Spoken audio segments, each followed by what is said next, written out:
Hello students, today I welcome you all in the revision lecture of the first unit. Today we will not be starting with any particular new topic, but we will be recapitulating or revising what all we have studied till date. So what all we have studied till now is, in the first video, if you remember, I discussed with you all about what is chemistry, what all you are going to study in class 11th. Then I discussed what is your exam pattern for your NEET, for your JEE mains exam. And today we will be discussing what all the texts we have studied so far. The first one is general introduction. Then we have nature of matter. Then we study the properties of matter, both physical and chemical properties, and how do we measure them. Then we studied about the scientific notation and significant figures. Then we studied the law of chemical combination, and the last topic till date we have studied is Dalton's atomic theory. And in the very first lecture we studied about what is chemistry. Basically, as defined, chemistry is a branch of science that deals with the composition, structure and properties of matter. बेटा ये सब बातें हम लोग already discuss कर चुके हैं. फिर उसके बाद हम लोग वेरियस ब्रांचेस ऑफ केमिस्ट्री को डिस्कस कर चुके हैं. मैंने बताया था कि ये जो 3 ब्रांचेस हैं आपकी, ये अभी आप लोग पढ़ने वाले हो अपने 11th and 12th क्लास में. And further if you opt for chemistry as a subject, you get the options to study all these branches as well. Then coming to the definition, this is for organic chemistry that deals with the study of carbon compounds, especially hydrocarbons. Hydrocarbons are compound containing of both carbon and hydrogen and their derivatives. Derivatives means the compound which have been derived from these hydrocarbons.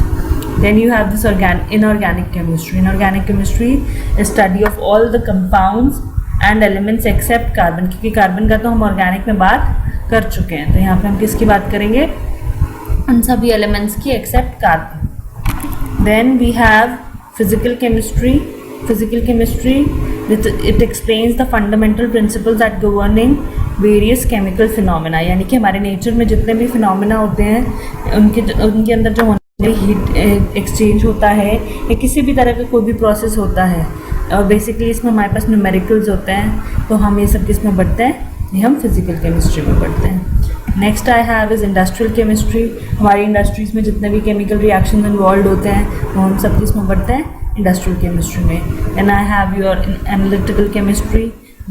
It deals with the branch where मैंने आपको explain किया था qualitative and quantitative. Qualitative यानी हम जब experiments करते हैं तो हमारे पास जो नेचर ऑफ सब्सटेंस आता है, यानी कि वो क्या कंपाउंड आया है, वो हम क्वालिटेटिव में पढ़ते हैं. कितना आया है वो हम क्वांटिटेटिव एनालिसिस में पढ़ते हैं. Then you have biochemistry. मैंने ये बताया था कि बायोलॉजी प्लस केमिस्ट्री, यानी कि हमारी लिविंग फॉर्म्स में, यानी कि प्लांट्स एंड एनिमल्स में जितने भी प्रोसेसेस होते हैं उनके अंदर जो होने वाले केमिकल रिएक्शन है वो हम किस में पढ़ते हैं? हम बायोकेमिस्ट्री में पढ़ते हैं. Then we have nuclear chemistry. Nuclear reactions such as nuclear fusion, transmutation process, etc. are studied under this branch. यानी कि हमारे पास जब आप रिसर्च लेवल पे जाते हो तो 2 तरह के प्रोसेस होते हैं, फिजन एंड फ्यूजन. मैंने आपको ये समझाया था कि fission is breaking down of a bigger molecule into smaller molecules, and nuclear fusion is smaller molecules combine to fuse and form one big molecule. तो ये हमारे पास किस में होता है? न्यूक्लियर केमिस्ट्री में. Then we had properties of matter and then measurement. कि कोई भी सब्सटेंस होता है हम उसको 2 तरह से पता लगा सकते हैं. एक होता है फिजिकल प्रॉपर्टीज़, एक होती है केमिकल प्रॉपर्टीज़. फिजिकल प्रॉपर्टीज़ यानी कि जो उसके फिजिकल अपीयरेंस पे डिपेंड करती हैं. इसमें सब्सटेंस की कॉम्पोजिशन सेम रहती है. Only what changes is sometimes the physical state. Physical state हमारे पास कोई भी सब्सटेंस 3 फिजिकल स्टेट्स में प्रेजेंट होता है. कौन कौन सी? Solid, liquid and gas. तो हमारे पास फिजिकल प्रॉपर्टीज़ कौन कौन सी होती है? Colour, odour, melting point, boiling point, density etcetera. Then we have chemical properties. Chemical properties यानी कि जो किसी भी सब्सटेंस के केमिकल रिएक्शन से पता लगाई जाए, ये हमारे पास कौन कौन सी प्रॉपर्टीज़ होती हैं. जैसे आप 10th क्लास का सबसे पहले रिएक्शन मैंने आपके साथ डिस्कस किया था मैग्नीशियम रिबन वाला, तो इसमें हमारे पास क्या होता है? इसमें हम मैग्नीशियम को बर्न करते हैं, है ना, मैंने लिखा था Mg प्लस O2 क्या बनाता है, MgO।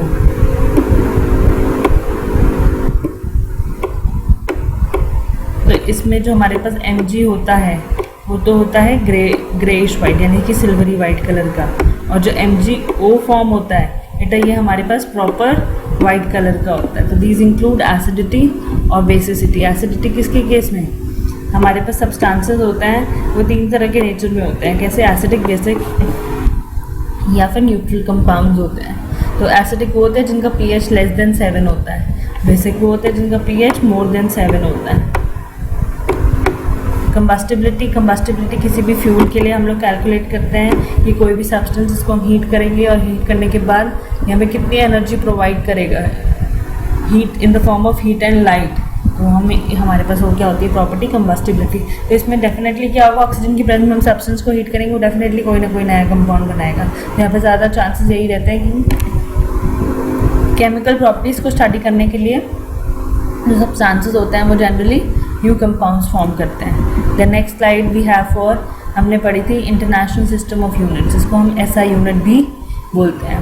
तो यहाँ पे हमने 7 जनरल यूनिट्स पढ़ी थी किसी भी सब्सटेंस के लिए, length, mass, time, electric current, temperature, amount of substance and luminous intensity. Length को हम L से डिनोट करते हैं जिसकी यूनिट मीटर होती है, मास को M से जिसकी यूनिट kg होती है, टाइम को T से यूनिट सेकेंड होती है, इसी तरह से बाकी सबका। देन है first of all I have mass and weight. Mass is the actual amount of matter, it is the amount of matter present in the substance, whereas weight is the force exerted by the gravity of an object. तो हमारे पास मास होता है वो constant होता है, wait में vary. इसी तरह से हमने वॉल्यूम के केस में पढ़ा था, वॉल्यूम क्या होता है, 3D स्पेस। 3D यानी कि हमारे पास 3 डायरेक्शंस होती हैं, इसके कौन कौन सी, X, Y एंड Z। तो हमारे पास X, Y और Z डायरेक्शन में कोई भी सब्सटेंस कितना स्पेस ऑक्यूपाई करता है वो हम इसमें पढ़ते हैं। एक हमारे पास कॉमन यूनिट आती है litres, it is not an SI unit. और हमने यहाँ पर 2 रिलेशन दिए थे, 1 litre is equal to 1000 ml, 1000 centimetre cube, it is equal to 1 decimetre cube. Then you have density. Density मैंने आपको बताया था, it is a mass per unit volume, कि कितनी जगह में कितना mass of the substance present है। हमने फिर बात करी थी सॉलिड की, लिक्विड की, गैस की, कि सबसे ज़्यादा डेंस कौन से होते हैं, सॉलिड्स, और सबसे लीस्ट डेंस कौन से होते हैं, gases. Then you have temperature. Temperature it is the degree of hotness और कोल्डनेस, डिग्री ऑफ हॉटनेस और कोल्डनेस की एक के कंपैरिजन में दूसरा सब्सटेंस कितना, कहते हैं ना कोई चीज़ कितनी गर्म है या ठंडी है, तो हम किससे पता लगाते हैं, टेम्परेचर से। देन हमारे पास टेम्परेचर की 3 यूनिट्स होती है, degree Celsius, degree Fahrenheit and kelvin. और तीनों में इंटर रिलेशन क्या होता है ये मैंने आपको एक्सप्लेन किया था। Next I have a science, हमारा ये टॉपिक था जो थोड़ा जिसमें थोड़ी सी बच्चों को प्रॉब्लम आई थी, वो था साइंटिफिक नोटेशन, कि हमारे पास जो बड़ी बड़ी रिजल्ट्स आते हैं, फिगर्स आती हैं, उनको हम किस तरह से रिप्रेजेंट करते हैं, वो हमारे पास क्या कहलाते हैं, साइंटिफिक नोटेशन। तो हमारे पास चार जैसे मेरे पास ये एक नंबर है जिसको जो है 2 लाख, तो इसको अगर मेरे को डिजिट्स मतलब 10 रेज़ टू द पावर, जिसमें हमारे पास n into 10 raise to the power small n, तो ये हमारे पास बेस हो गया, स्मॉल n हमारे पास एक्सपोनेंट हो गया। तो यहाँ पे हमने इसको किस तरह से रिप्रेजेंट किया, 2 into 10 raise to the power 5, तो 10 is the base and 5 is the exponent. Likewise मैंने यहाँ पे भी 0.0016 को हमने कैसे लिखा, 16 into 10 raise to the power -5, क्योंकि हमने ये डेसिमल प्लेस इधर शिफ्ट कर दिया, या यूँ कह दो इसको डिवीजन में ले आए, तो ये ऊपर जाके माइनस में आ गया। या फिर अगर हमने एक डेसिमल प्लेस यहाँ लगा भी दिया, यहाँ पे क्या हो गया, 10 रेज़ टू द पावर -4। अब किस तरह से हम इनमें सब्ट्रैक्शन करते हैं, डिवीजन करते हैं, एडिशन करते हैं और मल्टीप्लिकेशन करते हैं। तो मैंने आपको सब्ट्रैक्शन और एडिशन में तो बताया था कि हम जो ये 10 रेज़ टू द पावर कोई भी फिगर होती है इसको कॉमन ले लेते हैं, और अंदर जो हमारे पास बाकी ब्रैकेट में बचती हैं उनका हम सब्ट्रैक्शन या एडिशन कर देते हैं। हमने यहाँ पे भी कॉमन लिया, यहाँ पे भी कॉमन लिया, यहाँ पे इनको सब्ट्रैक्ट कर दिया, यहाँ पे इनको ऐड कर दिया। इसी तरह से डिवीजन या मल्टीप्लिकेशन के केस में हम लोग क्या करते हैं, डिवीजन के केस में हम ये जो एक्सपोनेंट्स हैं इनको सब्ट्रैक्ट करते हैं, और एडिशन के केस में इनको ऐड कर देते हैं। आई होप आप लोग ये वीडियो ऑलरेडी एक बार देख चुके हैं एंड आप लोगों को चीज़ें काफ़ी क्लियर भी हो चुकी हैं। देन हमारे पास दो टर्म्स थी, एक्यूरेसी और प्रिसिजन। बेटा इसमें कुछ नहीं है। एक्यूरेसी का मतलब होता है कि हमारा जो रिजल्ट है वो एक्चुअल वैल्यू के कितने क्लोज है। Agreement of a particular value यानी कि हमारे पास जो है वो एक्चुअल वैल्यू के कितने क्लोज है। और प्रिसिजन का मतलब होता है कि हमारे पास अगर 5 वैल्यूज़ भी आई हैं तो वो आपस में कितनी क्लोज है। हमारे पास अगर 5 वैल्यूज़ भी हैं तो वो आपस में कितनी क्लोज हैं। तो इसका मतलब क्या होता है, precision. The next I have with me significant figures. हमने सिग्निफिकेंट फिगर्स डिस्कस किए थे। मैंने बताया था आपको एग्जाम्पल देके कि मेरे पास कोई भी रॉड है, ठीक है, उसकी लेंथ है 2.76 सेंटीमीटर, लेकिन मैं एक स्केल से अगर इसको नापती हूँ तो मेरे पास कहाँ तक आएगा, सिर्फ 2.7 तक ही मैं उसकी वैल्यू पता लगा सकती हूँ। तो जो 6 है ये मेरे पास अनसर्टेन डिजिट है और ये 2 और 7 जो हैं ये मेरे पास सर्टेन डिजिट्स हैं। और इसमें नंबर ऑफ सिग्निफिकेंट 2 और 7 सर्टेन हो गए, 6 कैसा हो गया, अनसर्टेन। तो मेरे पास जो नंबर ऑफ सिग्निफिकेंट फिगर्स आए इसमें कितने आए, 3। कितने आए, 3। Then I have various rules for determining the significant figures. ये सब मैंने आपके साथ डिस्कस किए थे कि नॉन जीरो डिजिट जितने भी होते हैं वो हमेशा सिग्निफिकेंट होते हैं। तो 6.9 में कितने सिग्निफिकेंट फिगर्स हैं, 2। 2.16 में कितने हैं, 3। उसके बाद ये था कि डेसिमल प्लेस के बाद अगर बाद में कोई नॉन ज़ीरो नंबर आ रहा है तो बीच में जितने भी डिजिट्स हैं बेटा ये सारे सिग्निफिकेंट होंगे, इसलिए डबल ज़ीरो जो है ये हमारे पास सिग्निफिकेंट होगा। और इसमें हमारे पास जो जैसे 0002 आ रहा है बाद में, इससे पहले 321 है, तो ये सारा ही 321 0002 यानी कि जो जितनी भी 7 डिजिट्स हैं ये सारी की सारी सिग्निफिकेंट कहलाएंगी। Then zeros at the beginning of a number are not significant. Like ये जैसे हमारे पास 0.002, तो यहाँ पे 0 है, यहाँ पे क्या था, यहाँ पे डेसिमल से पहले अगर यहाँ पे भी 0 होता तो यहाँ पे सिग्निफिकेंट फिगर ओनली 1 होता। अब यहाँ पे 0 है तो यहाँ पे ओनली नॉन ज़ीरो नंबर यानी कि 2 is the only significant figure, इसलिए यहाँ पे कितना है, 1। 0.0045 हैज़ 2 सिग्निफिकेंट फिगर्स। इसी तरह से नेक्स्ट हमारे पास है बाद में जितने भी ज़ीरोज़ आएंगे, डेसिमल के बाद आप जितने भी ज़ीरोज़ लगाओगे ये सारे हमारे पास कैसे आएंगे, सिग्निफिकेंट। अगर मैं इसके बाद 16.0000 no matter infinite number of zeros, हमारे पास नंबर ऑफ सिग्निफिकेंट फिगर्स कितने हो जाएंगे, इनफाइनाइट। तो हमारे पास इसमें क्या है, जैसे zeros at the end of a number without decimal point, यहाँ पे तो डेसिमल पॉइंट के बाद था, अब यहाँ पे 62814,000, जो 3 ज़ीरोज़ हमारे पास बाद के आए हैं they are not significant, they are not significant. हमारे पास यहाँ पे सिग्निफिकेंट फिगर्स कितने हैं, 62814 की वजह से ओनली 5। कितने हैं, 5। देन हमारे पास है कि इसको हम 10 की पावर में जो नंबर को हम रिप्रेजेंट करते हैं तो इस पर हमारे पास the numerical portion represents the number of significant zeros are insignificant. ये जो ये पोर्शन है दिस इज इनसिग्निफिकेंट, सिर्फ और सिर्फ ये पोर्शन जो है वो सिग्निफिकेंट है। यहाँ पे सिग्निफिकेंट फिगर्स कितनी हो गई, 2। कितनी हो गई, 2। एवोगेड्रो नंबर है मेरे पास, क्या होती है इसकी वैल्यू 0.023 ×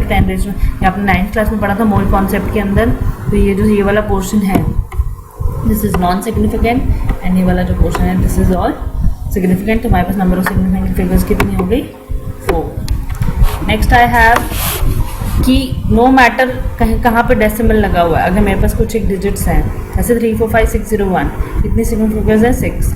यहाँ पे बीच में यहाँ डेसिमल लगा दो, यहाँ लगा दो, यहाँ लगा दो, यहाँ पे हमारे पास सिग्निफिकेंट फिगर्स क्या रहेंगी, सबके पास सेम, कितनी, 6।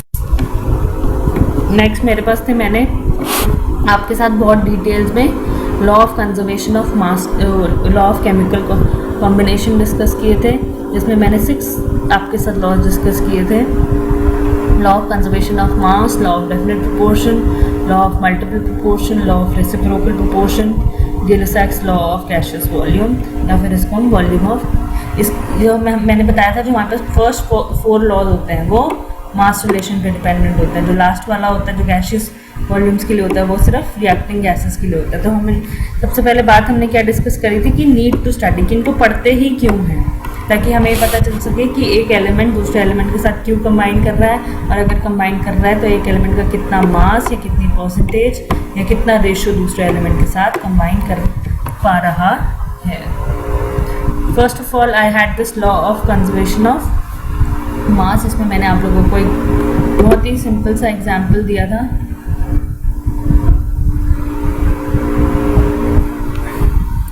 इसमें मैंने आप लोगों को एक बहुत ही सिंपल सा एग्जाम्पल दिया था कि A प्लस बी मिलकर C प्लस डी बनाता है। तो लॉ ऑफ कंजर्वेशन ऑफ मास ये कहता है कि जो रिएक्टेंट का मास है और जो प्रोडक्ट का मास है वो सेम रहता है इन अ केमिकल रिएक्शन, जिसमें सबसे फर्स्ट एग्जांपल था कार्बन एंड ऑक्सीजन मिलके क्या देते हैं, कार्बन डाइऑक्साइड। तो कार्बन का मास भी 12 ग्राम, ऑक्सीजन का 32 ग्राम्स, दोनों मिलके क्या बनाते हैं, कार्बन डाइऑक्साइड, जिसका मास होता है 44 ग्राम्स। तो इसको हम लॉ ऑफ इंडेस्ट्रक्टिबिलिटी ऑफ मैटर भी बोलते हैं। क्यों? क्योंकि इसमें हमें पता है कि क्या बताएं, मैटर जो है it can not be created nor be destroyed, it can only be converted from one form to another. फिर यहाँ पे एक क्वेश्चन था मेरे पास जिसमें मुझे गिवन था एक रिएक्शन है जिसमें silver nitrate is reacting with sodium chloride. क्या बन रहा है हमारे पास, AgCl, sodium silver chloride and sodium nitrate. तो इसमें हमारे पास AgNO3 का मास अननोन था और बाकी तीनों के मासेस गिवन थे। तो मैंने क्या फॉर्मूला लगाया, mass of reactant is equal to mass of product. तो इसको मैंने अननोन मास को x मान लिया और इस इक्वेशन में पुट करके x की वैल्यू सॉल्व कर ली। Mass of compounds and energy are interconvertible. ये हमारे पास कई बार क्या होता है कि मास ज़्यादा आता है, प्रोडक्ट कम आता है, तो हम ये कहते हैं कि वो कहाँ गया, वो एनर्जी में कन्वर्ट हो गया। आइंस्टाइन का रिलेशनशिप हमने पढ़ा हुआ है, E is equal to mc²। मैंने यहाँ पे मेंशन भी किया हुआ है, delta E is equal to की चेंज इन एनर्जी जो है वो किसके बराबर है, mass into velocity of light का स्क्वायर। देन था हमारे पास लॉ ऑफ डेफिनेट प्रोपोर्शन। इसमें क्या कहता था, अगर कोई कंपाउंड मेरे पास है, फॉर एग्जांपल यहाँ पे मैंने वाटर लिया, मैं चाहे सी से वाटर ले आऊँ, मैं चाहे रेन वाटर ले आऊँ, मैं चाहे टैप वाटर ले आऊँ, इसमें हमेशा और हमेशा जो हाइड्रोजन और ऑक्सीजन कंबाइन करेंगे वो एक फिक्स रेशो में कंबाइन करेंगे, दैट इज 2:16 और 1:8 कि वो मास से जो उनका रेशो होगा वो फिक्स होगा। CO2 का मास दुनिया में कहीं से भी CO2 ले आओ, चाहे कैल्शियम कार्बोनेट को हीट करके ले आओ, चाहे किसी भी सब हाइड्रोकार्बन का कंबशन करके ले आओ, तो उसमें CO2 जो आएगी हमारे पास 3:8 के रेशो में आएगी। देन मेरे पास था इसका एक एक्सपेरिमेंट कि मेरे पास मैग्नीशियम ऑक्साइड 2 एक्सपेरिमेंट से ऑब्टेन किया था मैंने, और उसमें मेरे पास मैग्नीशियम का मास गिवन था और मैग्नीशियम ऑक्साइड का। तो मैंने सब्ट्रैक्ट करके यहाँ पे ऑक्सीजन का मास निकाल लिया था दोनों केसेस में, और मैंने इसमें मैग्नीशियम और ऑक्सीजन का रेशो निकाला, वो भी 3:2 आया। इस वाले एक्सपेरिमेंट में मैग्नीशियम ऑक्सीजन का रेशो निकाला, वो भी 3:2 आया। तो नो मैटर कहाँ से भी मुझे मैग्नीशियम ऑक्साइड मिला हो, जो रेशो आएगा मैग्नीशियम और ऑक्सीजन की कंबाइन करने का, दैट इज सेम। तो बोथ केसेस में प्रोपोर्शन और रेशो सेम था मैग्नीशियम इज टू ऑक्सीजन का। तीसरा था मेरे पास लॉ ऑफ मल्टीपल प्रोपोर्शन की 2 एलिमेंट्स अगर कंबाइन करके मल्टीपल कंपाउंड्स भी बनाते हैं, तो मेरे पास 2 एलिमेंट्स अगर कंबाइन करके मल्टीपल कंपाउंड्स बनाते हैं, तो मेरे पास जो रेशो आएगा, अगर मैंने कार्बन का मास फिक्स कर दिया है ना, जैसे यहाँ पे भी 12 और यहाँ पे भी 12, CO2 के केस में ऑक्सीजन का 32 और 16, तो जो ऑक्सीजन का रेशो है दोनों कंपाउंड्स में वो मेरे पास एक फिक्स्ड वैल्यू आएगी, मतलब एक सिंपल रेशो आएगा। सिंपल रेशो जैसे यहाँ पे 32:16 का रेशो आया 2:1। जैसे H2O2 वाटर है, H2O वाटर है, H2O2 मेरे पास क्या है, हाइड्रोजन पेरोक्साइड। यहाँ पे ऑक्सीजन का मास, हमने ऑक्सीजन के मास का रेशो निकाला, तो मैंने किसका कांस्टेंट रखा, हाइड्रोजन का। तो ये क्या आ गया 2:16 या 2:32। तो हमारे पास 16:32 का रेशो आ गया 1:2। मैंने इसमें एक बात आपको ये बताई थी कि रेशो जो मेरे पास आते हैं जैसे 1:2, 2:3, ये तो सिंपलर रेशो है। जैसे 5:7 आया तो this is not valid because ये सिंपल रेशो नहीं है। इसी तरह से मैंने आपको एग्जांपल दिया था नाइट्रोजन के कंपाउंड्स का। नाइट्रोजन के हमारे पास डिफरेंट मासेस थे, तो मैंने क्या किया, यहाँ पे नाइट्रोजन के मास को फिक्स कर दिया, और जो ऑक्सीजन के मास थे उसको उसी प्रोपोर्शन, जैसे यहाँ पे इसको 28 किया तो इसको भी मैंने 32 कर दिया, इसको 28 किया, इसको 64 कर दिया। तो मैंने ये रियलाइज़ किया कि ये जो ऑक्सीजन का मास वेरिएबल है, ये मेरे पास सारा का सारा मास 1, 2, 3, 4, 5 एक रेशियो में आया, दैट इज़ 1:2, 3:4, 5। अगर मैं 16 कॉमन ले लूँ ये सब हमारे पास 16 की रेशो में आते हैं, 1:2:3:4:5। नेक्स्ट मेरे पास था लॉ ऑफ रेसिप्रोकल प्रोपोर्शन। इसमें बहुत बच्चों को थोड़ी प्रॉब्लम आई थी क्योंकि ये थोड़ा कंफ्यूजिंग भी है, बट हाँ कोई बात नहीं है, आपके एनसीईआरटी सिलेबस में तो नहीं है, but when you prepare for the competition तो आपसे क्वेश्चन पूछ लिए जाते हैं। ठीक है, यहाँ पे हमारे पास 3 एलिमेंट्स की बात हो रही थी, जैसे कार्बन, सल्फर की और ऑक्सीजन की, जिसमें उसने यही कहा था कि अगर कार्बन ने ऑक्सीजन के साथ कंबाइन किया CO2 बनाया, सल्फर ने ऑक्सीजन के साथ कंबाइन किया SO2 बनाया। यहाँ पे carbon and sulphur combine separately with fixed mass of oxygen in the ratio of 12:32, क्योंकि यहाँ पे ऑक्सीजन का तो क्या है सेम, चेंज किसका और है कार्बन और सल्फर का, क्या आ गया मेरे पास 3:8। इसी तरह से ratio of mass in which carbon, इस CS2 के केस में CS2 क्या होता है कार्बन डाइसल्फाइड, कार्बन और सल्फर ने यहाँ पर रिएक्ट किया, कार्बन डाइसल्फाइड बनाया, तो मेरे पास यहाँ पे रेशियो क्या आ गया 12:64, 3:16। अगर मैं इन दोनों का आपस में रेशियो लूँगी इन दोनों फिगर्स का, तो मेरे पास क्या आएगा, तो 3 इसको अगर मैं दोनों रेशियोज को आपस में डिवाइड करूँ तो मेरे पास एक सिंपल रेशियो आ जाएगा, दैट इज़ 2:1। इसी तरह से मैंने एक और इलस्ट्रेशन लिया था इसमें सल्फर, ऑक्सीजन और हाइड्रोजन का।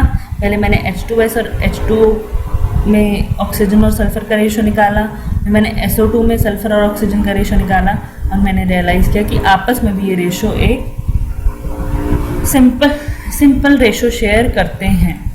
देन मेरे पास था गिल-सैक्स लॉ ऑफ कंबाइनिंग वॉल्यूम। हमारे पास जब जितनी भी गैसेस होंगी अगर वो आपस में कंबाइन करती हैं तो वो एक पर्टिकुलर वॉल्यूम, मतलब जैसे हमारे पास यहाँ पे हाइड्रोजन है, क्लोरीन है, और दोनों मिलकर क्या बना रही हैं HCl। यहाँ पे हमारे पास 1 वॉल्यूम इसका होगा और 1 ही इसका होगा, लेकिन बनेंगे कितने 2 वॉल्यूम्स, क्योंकि बैलेंस इक्वेशन के अकॉर्डिंग हमारे पास यहाँ पे 2 है, तो अगर मेरे को इसका 20 ml मिलेगा, इसका भी 20 ml मिलेगा, तो टोटल प्रोडक्ट में कितना आएगा 40 ml। इसी तरह से इसमें भी मैंने एक इलस्ट्रेशन आप लोगों को प्रोवाइड किया था, तो ये आप खुद वीडियो पॉज करके ट्राई कर सकते हैं 1 more टाइम अगर आपको समझ नहीं आया है तो।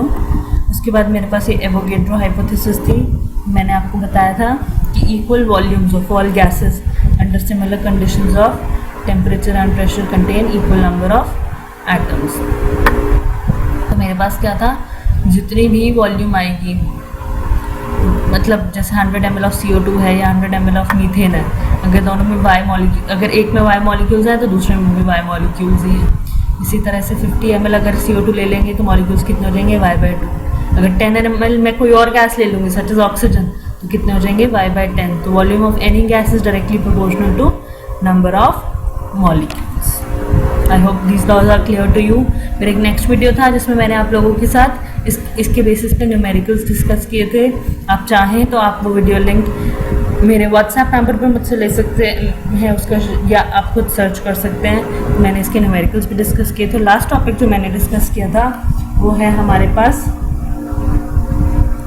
डाल्टन्स एटॉमिक थ्योरी, कि अब तक हमने ये सब पढ़ा कि एलिमेंट्स होते हैं, कंपाउंड्स होते हैं, लेकिन वो रिएक्ट क्यों करते हैं। अगर वो रिएक्ट करते हैं तो मतलब इसमें हमारे पास हमें ये बातें नहीं पता लग पाई थी कि वो रिएक्ट क्यों कर रहे हैं, एटम के पास ऐसा क्या होता है, या हमें अब तक ये मानते थे हम लोग कि एटम सबसे स्मॉलेस्ट पार्टिकल होता है, और कंपाउंड्स कैसे बनते हैं, कौन सा एलिमेंट कौन से दूसरे एलिमेंट के साथ कंबाइन करते हैं। तो इन सब सवालों के जवाब हमें लॉ ऑफ केमिकल कॉम्बिनेशन ने नहीं दिए थे, या जो भी हमने अब तक पढ़ा उनसे नहीं मिले थे। Dalton atomic theory was a link between what all we have previously studied and what all we are going to study now.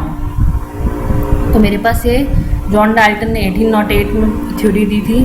इसके कुछ एक पोस्टुलेट्स थे जो मैंने आप लोगों के साथ डिस्कस किए थे, जिसमें सबसे पहला था मैटर्स इंडिविजिबल पार्टिकल्स का बना होता है जिनको एटम्स बोलते हैं। जितने भी एटम्स होते हैं उनका आइडेंटिकल शेप, साइज और मास होता है। इसी तरह से डिफरेंट एलिमेंट्स के डिफरेंट मासेस होते हैं, साइजेस अलग अलग होते हैं, उनकी केमिकल प्रॉपर्टीज़ अलग अलग होती हैं। तो एक ही एलिमेंट की अगर हम बात करें तो उसके सिमिलर होते हैं, डिफरेंट एलिमेंट में वो अलग अलग हो जाते हैं। एटम ऑफ सेम और different element combine together to form compounds, compound atoms, जिनको बाद में हमने मॉलिक्यूल्स का नाम भी दिया था। फिर उसके बाद हमने कहा था कि ये सब आपस में सिंपलर रेशोज़ में कंबाइन करते हैं। मैंने आपको एग्जाम्पल भी दिया था NaCl का, N2O का और H2O3 वगैरह का, जिसमें हमारे पास Fe रेशो ऑक्सीजन था 2:3। इसी तरह से हमारे पास दो एलिमेंट्स अलग अलग कंपाउंड्स बनाते हैं और वो सिंपल रेशो बियर करते हैं। SO2 का एग्जांपल दिया था आपको सल्फर ऑक्साइड का और सल्फर ट्राईऑक्साइड का। तो atom is the smallest particle that takes part in a chemical reaction, ये बात हमें पता चल चुकी है। तो हमें rather than fraction of atoms, हम पूरा का पूरा एटम लेते हैं किसी भी केमिकल रिएक्शन के लिए। जैसे हमने law of conservation of mass में पढ़ा था, matter can not be created और डिस्ट्रॉयड। जब मैटर की स्मॉलेस्ट यूनिट एटम है, एटम के केस में भी सेम बात लागू होती है, that atom can not be created और डिस्ट्रॉयड। देन कि किस तरह से हमारे पास laws of chemical combination were explain by Dalton atomic theory. तो आप अगर इसको देखेंगे तो जैसे लॉ ऑफ कांस्टेंट कॉम्पोजिशन, वो कह रहे हैं 5th पॉइंट से कांस्टेंट कॉम्पोजिशन ने यही कहा था, कहीं से भी ले आओ वाटर को, कहीं से भी ले आओ कार्बन डाइऑक्साइड को, हमारे पास जो रेशो आएगा वो कांस्टेंट आएगा। इसी तरह से मेरे पास मल्टीपल प्रोपोर्शन के लिए इसमें मैंने SO2 और SO3 का एग्जांपल दिया है। तो कहीं से भी ले आओ SO2 को रेशो आएगा 1:1, SO3 के केस में रेशो आएगा 1:2। लॉ ऑफ रेसिप्रोकल प्रोपोर्शन ये भी हम लोग डिस्कस कर चुके हैं। रेशो में कंबाइन करते हैं और वो आपस में भी एक रेशो बियर करते हैं। दो एलिमेंट्स की बात आए तो मल्टीपल प्रोपोर्शन पढ़ते हैं हम लोग, 3 की बात आए तो हम लोग रेसिप्रोकल प्रोपोर्शन पढ़ते हैं।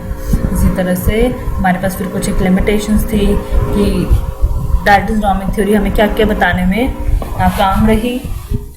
तो इसमें हमारे पास कुछ एक था कि लॉ ऑफ गैसियस वॉल्यूम नहीं एक्सप्लेन कर पाई थी, इट कुड नॉट एक्सप्लेन कि अलग अलग एलिमेंट्स के अलग अलग साइजेस या वैलेंसीज की होती है, या डिफरेंट एलिमेंट्स के एटम्स कंबाइन करके मॉलिक्यूल्स क्यों बनाते हैं, कौन से फोर्सेस होते हैं जो एग्जिस्ट करते हैं सॉलिड लिक्विड गैसेस में, जिनको बाद में हमने फोर्सेस ऑफ अट्रैक्शन के रूप में स्टडी किया था। तो हमारे पास इसमें एलिमेंट और कंपाउंड में क्या डिफरेंस होता है ये नहीं बताया था उसने। फिर हमारे पास आई थी मॉडर्न एटॉमिक थ्योरी, इसने कुछ एक बातें डिस्कस करी थी, जैसे कि atom is no longer considered to be indivisible. हमने एटम को किस किस में, इलेक्ट्रॉन्स, प्रोटॉन्स और न्यूट्रॉन्स में तोड़ा था। फिर एटम्स ऑफ सेम एलिमेंट में हैव डिफरेंट मासेस, इसमें हमने आइसोटोप्स के बारे में पढ़ा था। फिर हमारे पास था एटम्स ऑफ डिफरेंट एलिमेंट में हैव सेम एटॉमिक मास, इसमें हमने आइसोबार्स के बारे में पढ़ा था। फिर हमारे पास ये भी था कि ज़रूरी नहीं है कि रेशो जो वो सिंपल हो, रेशो हमारे पास कॉम्प्लेक्स भी हो सकता है। जैसे किसके केस में, केन शुगर के केस में। केन शुगर में हमारे पास क्या होता है, केन शुगर का फॉर्मूला होता है C12H22O11, यानी कि ये सिंपल नहीं है, लेकिन ये रेशो जो है that is fixed and integral, यानी कि इंटीजर्स की फॉर्म में है, फ्रैक्शंस की फॉर्म में नहीं है। Atom is the smallest particle that takes part in a chemical reaction. Atom is made up of small particles such as electrons, protons and neutrons, yet atom is the smallest particle that takes part in a chemical reaction.